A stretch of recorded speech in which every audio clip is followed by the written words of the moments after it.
Hello guys, आइए हम लोग अब इलेक्ट्रोस्टैटिक्स का एक बहुत इंपॉर्टेंट टर्म्स है कूलम्ब्स लॉ। देखिए, कूलम्ब्स लॉ इनके नाम पे दिया गया था, लेकिन अगर आप हिस्टोरिकल फिजिक्स में देखिएगा ना तो इसकी खोज कैवेंडिश ने किया था।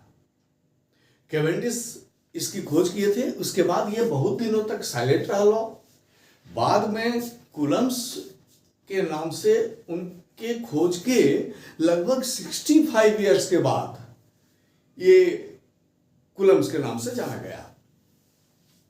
ये तो हम लोग को पता है कि इलेक्ट्रोस्टैटिक फोर्स जो होता है वो या तो एट्रैक्टिव हो सकता है जब लाइक चार्जेस रहेंगे, नहीं जब अनलाइक चार्जेस रहेंगे, और रिपल्सिव हो सकता है जब लाइक चार्जेस रहेंगे। ये उसका डायरेक्शन बताएगा, रिपल्सन का और एट्रैक्शन का। लेकिन मैग्नीट्यूड का क्या है, इसके बारे में कूलम्ब्स लॉ बताता है। तो कूलम्ब्स लॉ बतला रहा है कि इलेक्ट्रोस्टैटिक फोर्स ऑफ इंटरएक्शन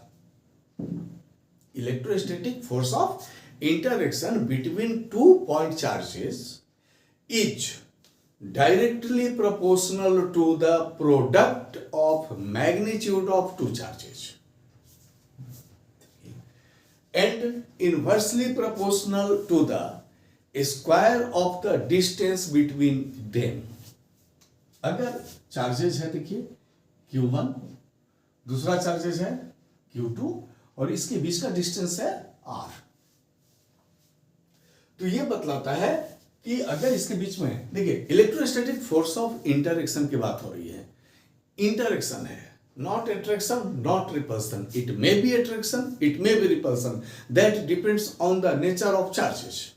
तो अब यहां पर फोर्स अगर इसके बीच में F लगता है ना, तो F प्रोपोर्शनल है Q1 Q2 मैग्नीट्यूड। ध्यान दीजिए, मैग्नीट्यूड ऑफ चार्ज के प्रोडक्ट के बराबर है, और F प्रोपोर्शनल है 1/r² का। अगर हम लोग इस दोनों को, ये मान लीजिए इक्वेशन 1 मान लें और इसको हम लोग 2 मान लें, तो फ्रॉम इक्वेशन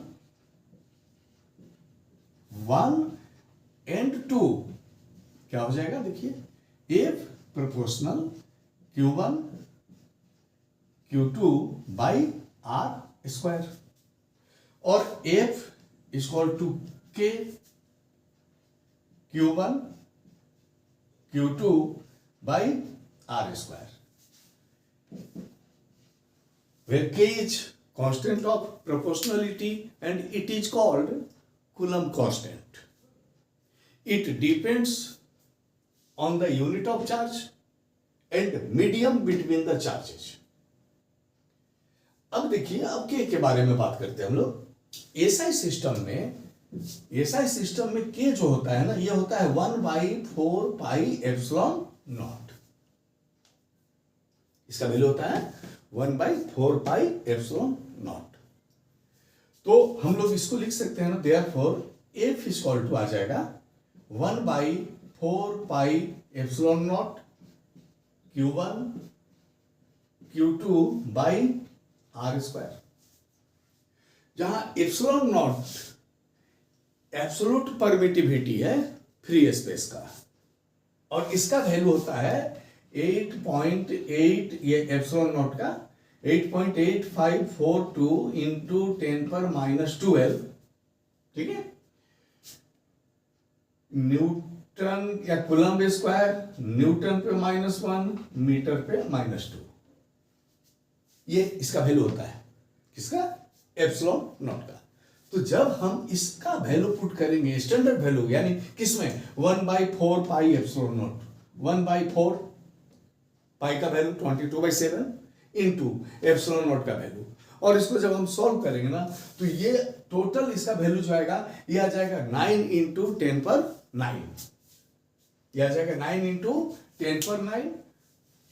किसका वैल्यू, ध्यान दीजिए, 1/4πε0 का स्टैंडर्ड वैल्यू जब हम पुट करें, ε0 का ये वैल्यू, 4 का वैल्यू और पाई का वैल्यू, तो ये आ जाएगा 9 into 10⁹ newton metre square coulomb पे -2।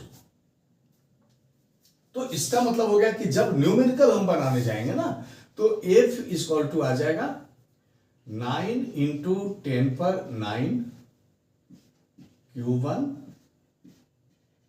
Q2 by R square. ये कूलम का फोर्स है, फोर्स ऑफ इंटरेक्शन है। ये बाद में न्यूटन्स के ग्रेविटेशनल फोर्स ऑफ एट्रैक्शन से भी ये मैच करता है। वहां पे मास था, यहाँ पे चार्ज है, वहां पे यूनिट अलग था, ग्रेविटेशनल कांस्टेंट हम लोग लेते हैं, लेकिन प्रोपोर्शनलिटी का लॉ तो फॉलो करता है। दोनों में बेसिक अंतर है ना कि ग्रेविटेशनल फोर्स हमेशा एट्रैक्टिव नेचर का था, और ये जो हमारा फोर्स है ये चार्ज के नेचर पे डिपेंड है। ये एट्रैक्टिव भी हो सकता है और रिपल्सिव भी हो सकता है।